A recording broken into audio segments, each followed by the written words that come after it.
Hi hello good night friends, এটা কিন্তু আজকের ইভিনিংয়ের ভিডিও। তো আজ চলে গিয়েছিলাম হাইকোর্টে। তো সেখানে গিয়ে দেখা হয়ে গেল আমার এক ফ্রেন্ড কাম সিস্টারের সাথে।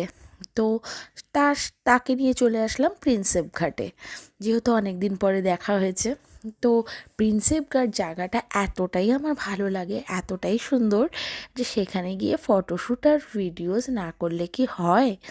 তো তাই ও আমাকে মনের মতন অনেকগুলো ফটোস আর ভিডিও ক্লিক করে দিল। তো তারপরে সেগুলোই এখন আস্তে আস্তে আপলোড করছি। সব তো হবে না, চেষ্টা করব। আমার মতন আর কার কার পছন্দ এই প্রিন্সেপ ঘাট, তারা কিন্তু অবশ্যই কমেন্টে জানিও। আর আমাকে এই ভিডিওতে কেমন লাগছে সেটাও কিন্তু কমেন্টে অবশ্যই জানিও। যদি ভালো লেগে থাকে লাইক কমেন্ট শেয়ার করতে একদম ভুলো না কিন্তু। ভালো থেকো, সুস্থ থেকো।